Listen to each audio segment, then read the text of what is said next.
महाराष्ट्र विधानसभा चुनाव के लिए बीजेपी ने दूसरी लिस्ट जारी की। 22 उम्मीदवारों के नाम का ऐलान। महाराष्ट्र में पीएम मोदी और सीएम योगी करेंगे चुनाव प्रचार। स्टार प्रचारकों की लिस्ट में 40 नाम शामिल। मायावती में सिर्फ 7 से 8 सीटों पर बात अटकी। मेरिट पर चल रही है चर्चा। महाराष्ट्र बीजेपी अध्यक्ष चंद्रशेखर बावनकुले का बयान।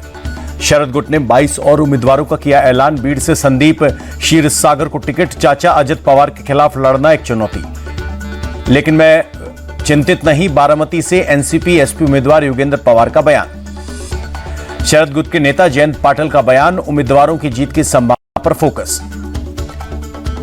उद्धव गुट ने भी 3 प्रत्याशी उतारे। वर्सोवा से हारून खान, घाटकोपर पश्चिम से संजय भालेराव का टिकट। वर्ली विधानसभा सीट से मनसे उम्मीदवार संदीप देशपांडे का अटैक। पिछले 5 साल में आदित्य ठाकरे ने कोई काम नहीं किया। महाराष्ट्र के लिए कांग्रेस की दूसरी लिस्ट में 23 उम्मीदवारों का ऐलान। अब तक 71 प्रत्याशी उतारे गए। भुसावल से राजेश तुकाराम को मिला टिकट। जलगांव से स्वाति संदीप वाकेरकर, वर्धा से शेखर शिंदे होंगे उम्मीदवार।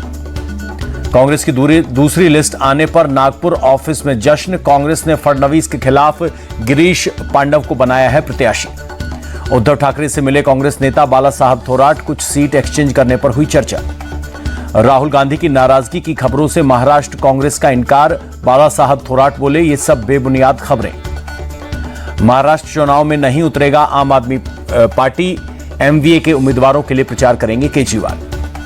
सीट शेयरिंग के बीच अजित पवार की पार्टी में बगावत। समीर भुजबल का नांदगांव से निर्दलीय चुनाव लड़ने का ऐलान। सीट बंटवारे में शिंदे गुट के पास गई नांदगांव सीट। अजित पवार की एनसीपी के मुंबई चीफ थे समीर भुजबल। अजित पवार ने पार्टी के डिजिटल प्रचार रथ का किया उद्घाटन। सुनील तटकरे बोले, लाडली बहना योजना समेत कई योजनाओं को लोगों तक पहुंचाएंगे।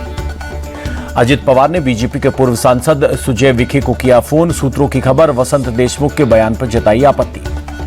5 करोड़ की संपत्ति के मालिक हैं महाराष्ट्र के डिप्टी सीएम देवेंद्र फडणवीस। चुनावी हलफनामे में खुलासा। बीजेपी नेता किरीट सोमैया का बयान। कहा, चुनाव नतीजों के बाद पूरी तरह बिखर जाएगा महाविकास अघाड़ी। मुख्यमंत्री योगी के बटेंगे तो कटेंगे वाले बयान को संघ का समर्थन। दत्तात्रेय होसबोले बोले, एकता को आचरण में लाना जरूरी है। दत्तात्रेय होसबोले ने कहा, हिंदुओं को तोड़ने के लिए लोग काम कर रहे हैं, इसलिए हिंदू एकता लोक कल्याण के लिए जरूरी। रविंद्र राय होंगे झारखंड बीजेपी के कार्यकारी अध्यक्ष। चुनाव के बीच जेपी नड्डा ने दी जिम्मेदारी। बाबूलाल मरांडी ने नाराजगी की खबरों को किया खारिज। कहा, मैं खुद चुनाव लड़ रहा हूं, इसलिए रविंद्र राय को जिम्मेदारी देना सही। ओडिशा गवर्नर रघुवर दास के खिलाफ चुनाव आयोग पहुंची कांग्रेस। बहू पूर्णिमा दास के प्रचार करने पर लगाया आरोप। जमशेदपुर पूर्व से कांग्रेस उम्मीदवार डॉक्टर अजय कुमार राय का आरोप। ओडिशा गवर्नर बूथों पर बांट रहे हैं पैसे। झारखंड मिनिस्टर इरफान अंसारी की बड़ी मुश्किल। आचार संहिता के उल्लंघन के मामले में एफआईआर दर्ज। झारखंड में महागठबंधन की सरकार बनेगी। आरजेडी नेता तेजस्वी यादव का बयान। केजरीवाल पर हुए हमले के बाद हमलावर हुई आम आदमी पार्टी। संजय सिंह बोले, केजरीवाल को खत्म करना चाहती है बीजेपी। आप सांसद संजय सिंह बोले, केजरीवाल को खरोंच भी नहीं लगी। दिल्ली की जनता सूद समेत बदला लेगी। आम आदमी पार्टी के आरोपों पर बीजेपी का पलटवार। कहा, केजरीवाल पर अटैक, जनता का आक्रोश। कांग्रेस के राष्ट्रीय अध्यक्ष मल्लिकार्जुन खड़गे से मिले राहुल गांधी। उनके कार्यकाल के 2 साल पूरे होने पर दी बधाई। प्रियंका गांधी ने वायनाड की जनता को लिखी चिट्ठी। कहा, आपका प्रतिनिधित्व करना मेरे लिए सम्मान की बात। यूपी उपचुनाव के लिए सपा ने जारी की स्टार प्रचारकों की लिस्ट। अखिलेश, डिंपल, शिवपाल, जया बच्चन समेत 19 लोगों के नाम। सपा सांसद डिंपल यादव का बीजेपी पर अटैक। ये सबके साथ की बात जरूर करते हैं पर काम नहीं करते। यूपी उपचुनाव में सारी सीटें जीतेगी बीजेपी। यूपी सरकार में मंत्री धर्मपाल सिंह का बयान। असम सीएम के बयान पर कांग्रेस का पलटवार। अजय राय बोले, जब वो कांग्रेस में थे तब ये मुद्दा क्यों नहीं उठाया। जम्मू कश्मीर चुनाव के बाद महबूबा मुफ्ती का बड़ा फैसला। पीडीपी की सभी इकाइयों को किया भंग। 28 अक्टूबर को गुजरात दौरे पर रहेंगे पीएम मोदी। वडोदरा में स्पेन के पीएम के साथ Tata advance system Airbus project का करेंगे उद्घाटन। दिल्ली में पीएम मोदी से मिले हरियाणा सीएम अमित शाह और राजनाथ सिंह से भी की मुलाकात। राष्ट्रहितों को आगे रखने में संकोच नहीं करना चाहिए, विदेश मंत्री एस जयशंकर का बयान। बीएसएफ के 629 रंग रूटों की passing out parade. Jammu and Kashmir के एलजी मनोज सिन्हा बोले, निर्दोषों के खून की हर बूंद का बदला लेंगे। पंजाब के संगरूर में किसानों का विरोध प्रदर्शन। धान खरीद समेत कई मांगों को सरकार के सामने रखा। पंजाब के कपूरथला में भी सड़कों पर उतरे किसान। राज्य सरकार के खिलाफ की नारेबाजी। पंजाब सीएम ने केंद्रीय मंत्री जेपी नड्डा से की मुलाकात। राज्य को कम मिल रहे हैं डीएपी मुद्दे पर की चर्चा। पराली जलाने की घटनाओं पर केंद्रीय कृषि मंत्री शिवराज सिंह चौहान ने की हाई लेवल बैठक। दिल्ली, पंजाब और हरियाणा के मंत्री रहे मौजूद। दिल्ली के पर्यावरण मंत्री गोपाल राय ने कहा, प्रदूषण पर नियंत्रण करने के लिए पड़ोसी सरकारों को भी उठाने चाहिए कदम। चेन्नई में केंद्रीय मंत्री मनोहर लाल खट्टर से मिले सीएम स्टालिन। मेट्रो परियोजनाओं के दूसरे चरण पर की चर्चा। कर्नाटक वक्फ बोर्ड ने किसानों को 1200 एकड़ जमीन पर ठोका दावा। तहसीलदार ने 47 किसानों को भेजा नोटिस, साबित करे जमीन वक्फ की नहीं है।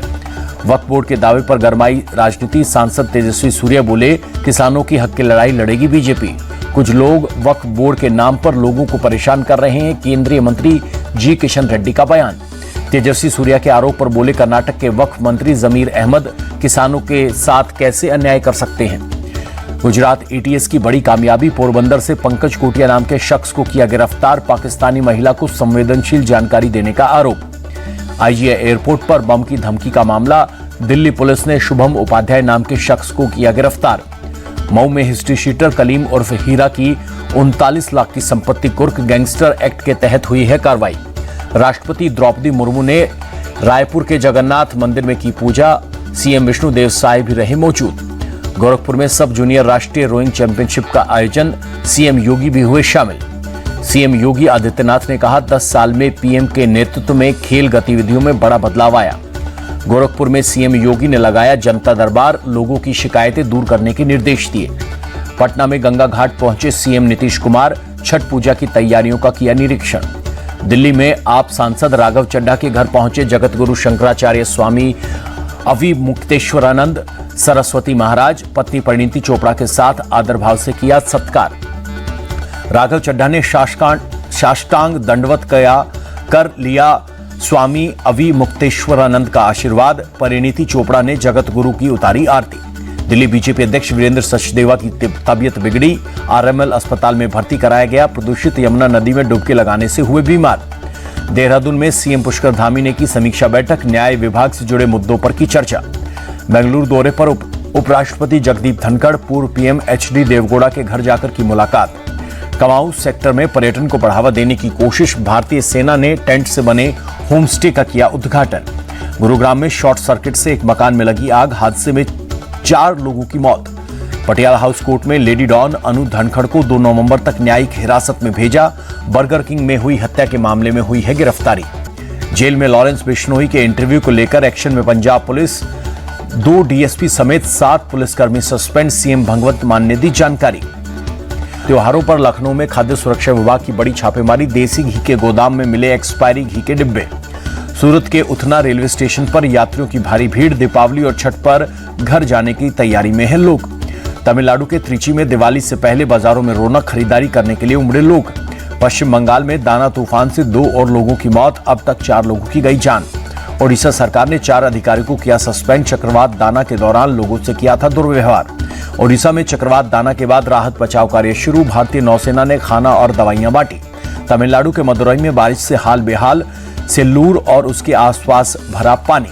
कर्नाटक के सीएम सिद्धरमैया का ऐलान। बारिश में पूरी तरह ढहे घरों में बदले नया घर बनाएंगे। सरकार ने कॉर्पोरेट्स के लिए आईटीआर दाखिल करने का समय बढ़ाया। अब 15 नवंबर तक कर सकेंगे फाइल। श्रीनगर में रणजी ट्रॉफी के पहले सत्र का उद्घाटन। एलजी मनोज सिन्हा ने खिलाड़ियों का बढ़ाया हौसला। पुणे टेस्ट में भारत की बड़ी हार। न्यूजीलैंड ने 113 रनों से हराया। 358 के टारगेट का पीछा करते हुए टीम इंडिया की दूसरी पारी 245 रन पर सिमटी। लगातार दूसरे टेस्ट में हार के साथ टीम इंडिया ने सीरीज भी गंवाई। 12 साल के बाद घरेलू सीरीज में मिली हार। न्यूजीलैंड भारत में पहली बार सीरीज जीतने में कामयाब। कप्तान रोहित शर्मा और विराट कोहली ने दोनों पारियों में किया निराश। पुणे टेस्ट में रोहित ने 8 और कोहली ने बनाए 18 रन। बेंगलुरु टेस्ट के शतकवीर सरफराज खान पुणे में बुरी तरह फ्लॉप। दोनों पारियों में कुल 20 रन बनाए। कीवी गेंदबाज मिचेल सेंटनर के सामने टीम इंडिया ने घुटने टेके। पुणे टेस्ट में सेंटनर ने भारत के 13 विकेट झटके। हार के बाद बोले कप्तान रोहित शर्मा, जब आप लगातार अच्छा कर रहे हो तो 1 या 2 सीरीज में ऐसा होता है। मुझे किसी की काबिलियत पर कोई शक नहीं।